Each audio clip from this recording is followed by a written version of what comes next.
350 000 manifestants à Paris, chiffre de la CGT. Les défilés à Paris sont en cours contre la réforme des retraites. Forte affluence et affrontement avec la police. On retrouvera Zora Benmiloud dans un instant. Le compte à rebours à Londres, le Brexit est en marche. Première étape ce mardi avec la rentrée parlementaire. Westminster est dominé par les conservateurs. Boris Johnson est pressé d'en finir, nous dira Hervé Amoric à Londres. Et puis ce coup de tonnerre au Vatican, le secret pontifical est levé pour les abus sexuels sur mineurs. La justice civile va pouvoir enquêter et accéder aux témoignages des victimes. Nous serons à Rome. Bonjour à tous, beaucoup de monde, quelques clashs et des gaz lacrymogènes, ainsi va la mobilisation parisienne contre la réforme des retraites. La CGT avance donc un premier chiffre, 350 000 manifestants dans la capitale. Ce serait plus que le 5 décembre dernier. Écoutez d'abord ces quelques témoignages au micro de Roméo Langlois. Il veut absolument faire passer cette réforme, mais la population n'en veut pas, les travailleurs et les travailleuses n'en veulent pas. Et c'est la raison pour laquelle le pays est aujourd'hui bloqué. On a bien compris qu'on était forcément perdant sur ces réformes-là, peu importe les projets qui sont annoncés. Donc c'est aussi pour ça qu'on manifeste en fait. Toutes les réformes globales de Macron me font dire que le système français est en train de se détruire en fait. Au niveau du montant des retraites, c'est-à-dire qu'elles vont mécaniquement baisser puisqu'elles vont non plus être calculées sur 6 mois mais sur toute la carrière. Elles vont être bien plus mauvaises pour les femmes et du coup elles renforcent les injustices. La troisième journée interprofessionnelle. La nouveauté, c'est que tous les syndicats ont battu le pavé, y compris les réformistes de la CFDT. On retrouve à Bastille Zora Benmiloud, notre envoyée spéciale. Zora, la participation s'annonce importante. Oui, vous l'avez dit, Julien, une participation bien plus importante que la semaine dernière. Et il faut le dire, nous avons croisé plusieurs professions. Nous avons croisé des avocats, des pompiers, des salariés d'EDF, d'Électricité de France, mais aussi des étudiants en médecine. Tous se disent inquiets de cette réforme des retraites annoncée la semaine dernière par Édouard Philippe. Ils disent continuer à se mobiliser. Demain, Édouard Philippe a appelé les syndicats à venir le rejoindre à Matignon pour tenter de discuter, tenter de se mettre d'accord sur une trêve en vue des vacances de fin d'année, mais que ce soit les militants de Force ouvrière, ceux de CGT, tous ceux à qui nous avons pu parler, nous ont dit qu'ils entendaient bien continuer ce mouvement. Ils ne comprennent pas comment ils pourraient arriver à l'âge de la retraite dans ces conditions. Et puis vous pouvez le voir certainement derrière moi, j'imagine, sur ces images de Roméo Langlois. Il y a plusieurs cortèges, celui des étudiants qui se termine ici, et puis il y en a un autre un peu plus loin en direction justement de la place de la République qui continue aussi d'arriver. On l'a également signalé un peu plus tôt sur les antennes de France 24. Des clashs ont également eu lieu au niveau de la place de la Nation ici à Paris. Merci pour ces éléments, Zora Benmiloud. En direct de Bastille avec Roméo Langlois. Et en face, on le disait, le gouvernement affiche sa détermination. Écoutez, Édouard Philippe, c'était tout à l'heure à l'Assemblée nationale.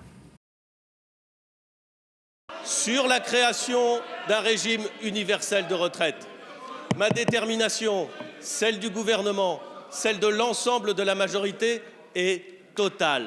Je le dis calmement, elle est totale. Sur la création de ce régime universel et sur la nécessité de faire prévaloir l'équilibre du système futur et la remise à l'équilibre du système actuel. Et en pleine crise, peut-être une bonne nouvelle pour les usagers de la SNCF. La direction assure qu'elle pourra transporter ce week-end tous les passagers ayant un billet, soit le week-end des départs en vacances. Des changements d'horaire sont néanmoins à prévoir. Et puis, autre défilé toujours en France, c'était ce matin celui des personnels hospitaliers, des internes, des médecins, des infirmiers. Eux réclament des fonds pour sauver l'hôpital public. Les mesures annoncées il y a un mois par le gouvernement ne suffisent pas. Écoutez ces témoignages au micro d'Alain Mansour et Tamine Kitane. Les effectifs qui sont insuffisants un peu partout à l'hôpital, les salaires qui sont insuffisants pour tout, en tout cas tout le personnel non médical très clairement, et les fermetures de lits qui ont entraîné sans arrêt des difficultés à soigner les gens. L'hôpital public a une spécificité en plus de recherche et d'enseignement, et nous n'avons plus les moyens d'effectuer ces trois éléments. Les chirurgiens ne peuvent plus opérer parce qu'il n'y a plus d'infirmières penseuses, les radiologues ne peuvent plus faire de radio parce qu'il n'y a plus de techniciennes ou d'électromyographie.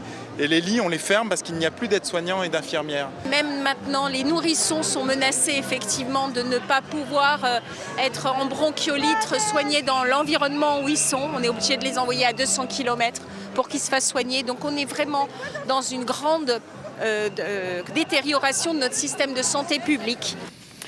Dans l'actualité également, la rentrée politique en Grande-Bretagne, le Brexit est en vue et cette fois ça devrait aller vite puisque les conservateurs dominent le Parlement. Bonjour Hervé Amoric, on vous retrouve en direct de Londres. Boris Johnson tout à l'heure a pris la parole, déterminé à en finir le Premier ministre. Absolument, et son bon mot du jour c'est joyeux Brixmus, Merry Brixmus, donc joyeux Noël du Brexit, si on peut traduire cela comme ça. Effectivement, il a réuni donc, il a parlé devant le Parlement, son nouveau Parlement pour la première fois, et avec ses 80 sièges de majorité, il est clair qu'il ne devrait pas avoir de difficulté à passer son acte de divorce vendredi. Il l'a dit devant les parlementaires que ce nouveau Parlement était bien meilleur que le précédent. En effet, il n'avait pas de majorité, il était même en minorité. Cette fois, vendredi, il va présenter à nouveau son acte de divorce, celui qu'il a négocié avec l'Union européenne. Et bien sûr, il espère que ce projet de loi va passer comme une lettre à la poste. Il va même y ajouter une clause qui fera loi en espérant que la période de transition qui doit commencer après la sortie de l'Union européenne du Royaume-Uni, c'est-à-dire après le 31 janvier, et qui doit s'étendre jusqu'à la fin de l'année 2020, eh bien, cette période de transition ne pourra pas être prolongée grâce à cette nouvelle clause. Et donc, en effet, le Royaume-Uni va disposer de moins d'un an pour négocier avec l'Union européenne ces nouvelles relations, ces relations futures, particulièrement son traité de libre-échange. Donc il y aura du pain sur la planche. Et si jamais il n'y avait pas de nouvel accord trouvé, le Royaume-Uni pourrait sortir de l'Union européenne avec pertes et fracas sans accord à la fin de cette période de transition. Mais pour l'instant, en tout cas, Boris Johnson est tout à fait déterminé à aller de l'avant et à travailler, comme il l'a dit devant son cabinet des ministres tout à l'heure, 24 heures sur 24 pour get Brexit done, pour mettre en œuvre le Brexit.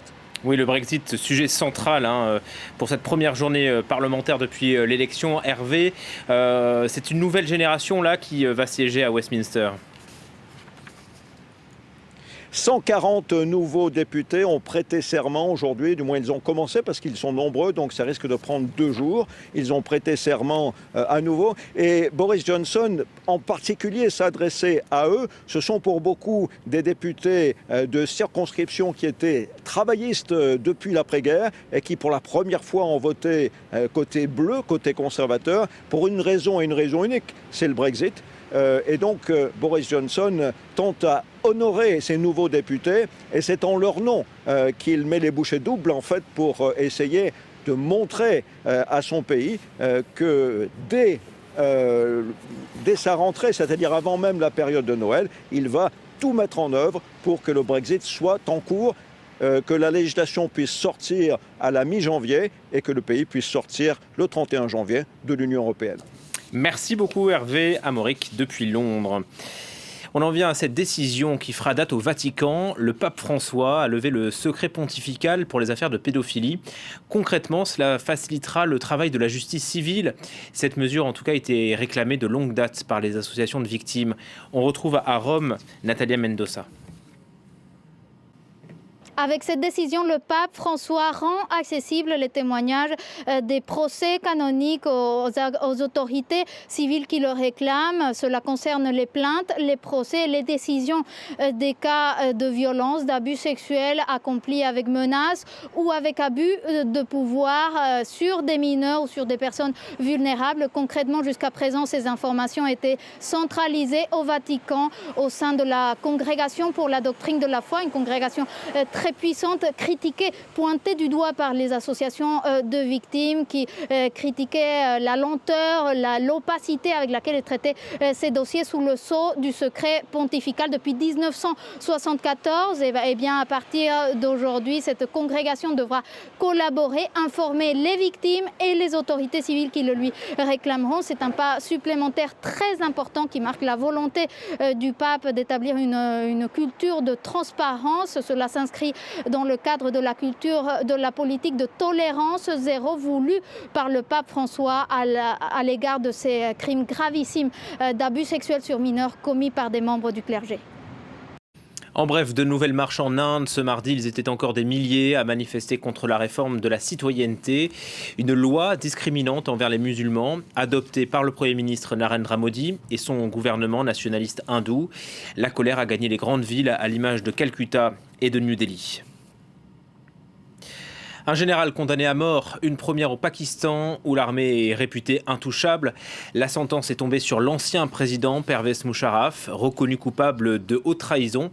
Il est actuellement en exil à Dubaï. Antoine Fenot. C'est la chute d'une figure centrale du Pakistan. Pervez Musharraf, ancien président du pays, est condamné à mort par contumace. C'est une décision controversée de l'ex-président qui a poussé les juges à prononcer cette peine, celle d'invoquer l'état d'urgence et de suspendre la Constitution en novembre 2007. Ses avocats ont logiquement dénoncé cette décision. Je dis que cette plainte est une farce. Cette plainte est une erreur. C'était juste pour le victimiser. Alors je n'admets pas la plainte. Cette mesure impopulaire, à l'époque vue comme un coup de force, l'a poussé à démissionner un an plus tard. Car Pervez Musharraf est un habitué de la manière forte. C'est en 1999 qu'il se hisse au pouvoir à la faveur d'un coup d'État sans violence. Je veux tout simplement vous assurer que le pays est dans une situation parfaitement calme, stable et qu'il est sous contrôle. Autoproclamé président en 2001, il assoit sa légitimité un an plus tard grâce à un référendum controversé. Après les attentats du 11 septembre, Musharraf entame un rapprochement avec les États-Unis de George Bush. Washington le voit comme un allié de choix dans la lutte contre le terrorisme, une position qui le rendra très impopulaire. En juillet 2007, Pervez Musharraf s'illustre encore de manière brutale dans la lutte contre le terrorisme. À l'époque, un groupe islamiste prend le contrôle de la mosquée rouge d'Islamabad. Une semaine de siège plus tard, le président ordonne l'assaut. Bilan, au moins 105 morts.